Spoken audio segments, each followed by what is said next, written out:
Vamos lá estudar um pouquinho então nessa segunda aula, tá? Ministério da Pregação, você que tem vontade de pregar, você que tem o desejo de estar pregando a palavra de Deus e ser um ministro da palavra, ser um pregador, é muito honroso, é muito gratificante. Durante esses 15 anos pregando a palavra de Deus, eu sempre recebendo muito carinho, muita atenção do público. A igreja ama o pregador é uma figura muito carismática da igreja, e a igreja abraça sempre um pregador bíblico, um pregador carismático. E hoje aqui estou tomando um cafezinho, e um presente que eu ganhei, uma das agendas que eu cumpri, né, foi uma igreja em uma cidade vizinha que fez um aniversário da igreja, uma comemoração do aniversário, 11º aniversário dessa Assembleia de Deus, e eles me deram esse presente. Olha só que especial, cara. O pregador, ele é muito mimado, né? Ou, na verdade, as pessoas gostam de mimar o pregador, e tem uma fotinha minha aqui, ó, canequinha com a fotinha minha, AD Pentecostal Morada de Cristo. Que Deus abençoe esta igreja. Vamos para a nossa segunda aula. É muito importante você colocar a sua atenção nessa segunda aula, porque eu quero falar um pouco de uma das estruturas bíblicas para o pregador. A ferramenta principal do pregador é a Bíblia. Então, um bom pregador, ele conhece a Bíblia. Eu tenho que ler a Bíblia toda para pregar? Acho que não temos tempo disso. É importante você ler a Bíblia toda, mas não espere ler a Bíblia toda para você começar a pregar. Ok? Beleza? Vamos, dia após dia, edificando aí seu conteúdo bíblico, gerando conteúdo bíblico em você. Então, essas dúvidas, tira essa dúvida de lado. Eu quero passar para você aqui um fundamento de conhecimento bíblico muito importante. Esse ponto é a Bíblia e a história de dois povos. Eu coloquei esse título para facilitar para você. Vamos lá. Então, a Bíblia, ela tem a sua estrutura simples, né? A Bíblia é dividida em duas. Você tem a primeira parte, que é conhecida como Antigo Testamento, e a segunda parte, que é conhecida como Novo Testamento. A Bíblia é um livro. Essa palavra Bíblia vem de biblos, biblion, que é coleção de pequenos livros, é um livro. Este livro, ele narra a história de dois povos, ok? Eu quero simplificar para você. Narra a história de dois povos. Coloque isso na sua mente. A Bíblia é um livro que narra a história de dois povos, ok? O primeiro povo é o povo da antiga aliança, Israel. Então, todo o Antigo Testamento, ele tem o objetivo de narrar a história do povo de Israel. Tita, então todo o Antigo Testamento só vai falar de Israel? Lógico que não. Vai fazer menções de outras nações, como o Egito, como a Assíria, como a própria Síria, os filisteus, os amalequitas, os amonitas, os babilônios. Mas o foco não é narrar a história desses povos. O povo do Antigo Testamento, o principal povo, é a nação de Israel. Então, quando você vai lá no primeiro livro da Bíblia, que é o livro do Gênesis, o Bereshit, que é o livro das origens, você tem a partir do capítulo de número 11, o livro do Gênesis focado na formação de Israel. E isso inicia com o patriarca Abraão, que ainda no capítulo 11 e 12, conhecido como Abrão, ok? Então começa Abraão, Isaac, Jacó, aí Jacó recebe o nome de Israel, nós temos a origem do nome, há uma promessa que eles seriam um grande povo. Lembra o que Deus disse para Abrão? Tá? Sai-te da tua terra, do meio da tua parentela, para a terra que eu te mostrarei. Far-te-ei de ti uma grande nação. Então nós não temos dúvidas que Israel é uma nação formada por Deus. Isaías capítulo 43, versículo 1 diz assim: Mas agora, assim diz o Senhor, que te criou, ó Jacó, e que te formou, ó Israel, não temas, porque eu te remi, chamei-te pelo teu nome, tu és meu. Israel é o povo de Israel, eles podem bater no peito, é o único povo do mundo que foi o próprio Deus que formou eles, o próprio Deus que instituiu as suas leis. E a história de Israel é a história mais rica de todas. Isso aí nós não podemos duvidar. Não tem o que questionar. Israel é o povo de Deus e o Antigo Testamento tem como foco tratar sobre a formação de Israel. Vou abrir um parênteses aqui para falar algo importante para você também. É óbvio que toda a Bíblia tem como objetivo narrar a história da humanidade. Como a humanidade foi criada, como a humanidade caiu, como Deus planejou resgatar. Na verdade, a Bíblia é a história do plano da salvação. E esse plano da salvação para a humanidade, ele passa por um povo, tá? E esse povo é Israel. Então, no Antigo Testamento, nós temos ali, desde os patriarcas, da origem dos antigos patriarcas, Noé, tá?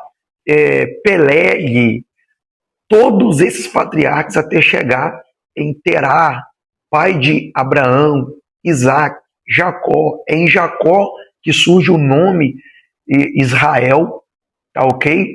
E nós temos toda a sequência depois no livro do Êxodo, com Moisés.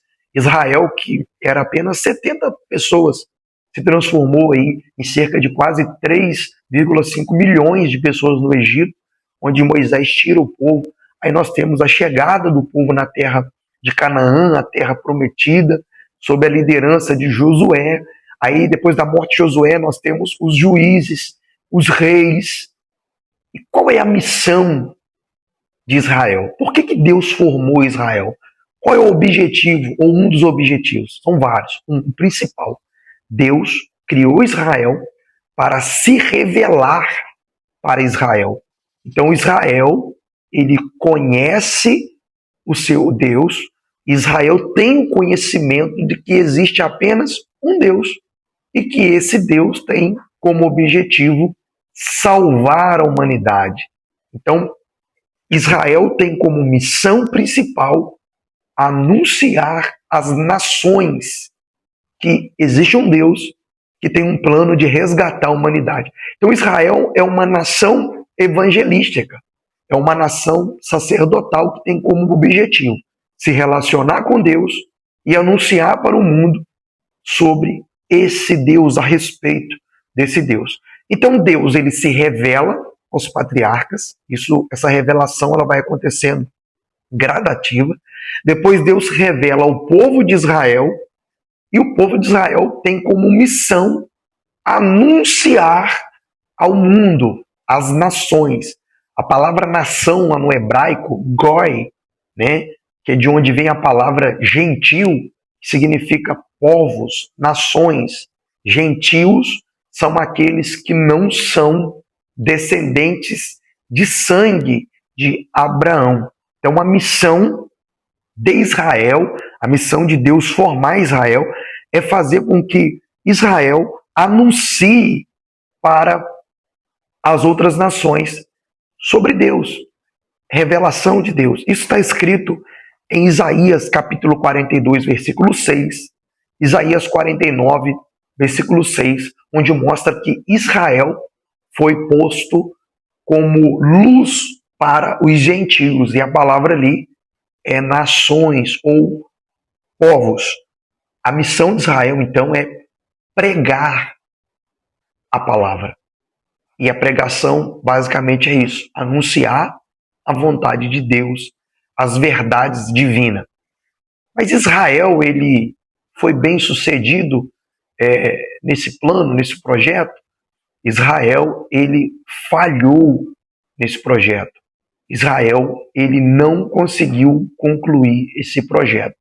Israel perdeu o foco. Israel deixou a proclamação de lado, a palavra de lado, a pregação de lado, e acabou se ocupando com outras coisas, ok? Então Israel, ele falhou. Todo Israel? Lógico que não. Nós temos os profetas, tá? Nós temos alguns sacerdotes, nós temos alguns reis que entenderam esse propósito e fizeram no seu tempo, tá? Com que Israel voltasse para Deus. Mas Israel, durante sua história, ele foi criando inimizade com as nações, e é muito triste falar isso, que Israel falhou na sua missão. Os israelitas, eles falharam na missão de anunciar a verdade divina para as outras nações. Na verdade, as outras nações passaram a odiar Israel e Israel acabava sendo perseguido. Então, aí nós já entramos em outro campo, beleza? Mas eu quero que você entenda isso. A missão de Israel é pregar. Israel, ele perde o foco, ok? Aí nós temos a segunda parte da Bíblia, que é o Novo Testamento, onde um israelita, um judeu, vai trazer de volta essa ideia para Israel e mostrar que o objetivo de Israel é proclamar as verdades divinas e não apenas ficar focado em âmbito político. E esse judeu é o judeu mais conhecido da história, é o judeu mais famoso, o maior judeu que já existiu, Jesus Cristo, Jesus de Nazaré. Ele traz de volta essa ideia e ele vem trazendo, olha, o foco nosso é pregar e anunciar que existe apenas um Deus. E Jesus inaugura um novo povo, tá? Onde esse povo nós chamamos de igreja. O que é igreja? A palavra igreja, dos significados de igreja, é ajuntamento de pessoas, ok? Então a igreja, ela é formada por judeus convertidos, que são chamados de judeus da nova aliança, judeus que entenderam que Jesus, ele é o Messias prometido, e infelizmente, judeus da nova aliança é a minoria, tá bom? Mas a maior parte da igreja é formada por góis, ou gentios, povos de outras nações, que não são descendentes sanguíneos de Abraão. Então Jesus, ele sozinho, fez o que Israel não conseguiu fazer durante toda a sua história, ok? Jesus sozinho, ele fez isso, ele trouxe de volta essa ideia, olha, o nosso objetivo é pregar, e é por isso que surge a igreja. Ele é o fundador da igreja, Jesus é a nossa rocha, ele é o fundador, e Jesus sempre bateu nessa tecla. E uma das pregações mais conhecidas de Jesus é uma ordenança dele, e de pregai o evangelho a toda criatura, a todos os povos, línguas. Tá vendo como Jesus ele traz de volta a ideia que Israel esqueceu? Israel se ocupou muito, né, com as suas vaidades, com os seus interesses próprios, e acabou deixando de lado a proclamação da palavra de Deus. E Jesus veio trazer o objetivo da igreja, tá bom? É pregar a palavra de Deus. A igreja, infelizmente, ela tem deixado repetir o mesmo erro que Israel repetiu. A igreja tem deixado a pregação de lado, né? Algumas igrejas a pregação já não é mais tão importante assim. A pregação tem sido substituída por música, muita oportunidade, muitos grupos, e a pregação não tem tido o seu devido valor em algumas igrejas, tá bom? Resumindo a nossa aula, Deus formou Israel e a missão de Israel é pregar a palavra, anunciar a palavra. Eles falharam nisso e um judeu, Jesus, o nosso Senhor, trouxe de volta essa ideia, inaugurou um novo tempo e um novo povo surge. O segundo povo da Bíblia, que é a igreja, é a segunda parte da Bíblia, o Novo Testamento. Então, se o Antigo Testamento ele tem ligação com o povo de Israel, o Novo Testamento tem ligação com a igreja. E a missão principal da igreja é se relacionar com Deus, conhecer esse Deus e anunciar para a humanidade a respeito e as verdades desse nosso Deus. Eu espero que você tenha entendido. Se você não entendeu, ficou alguma dúvida, volte o vídeo, deixe o seu like aí, compartilhe essa aula, trabalhe essa ideia com seus amigos. E qualquer dúvida você comenta aí que eu estarei te respondendo. Até a próxima aula, que Deus te abençoe em nome de Jesus.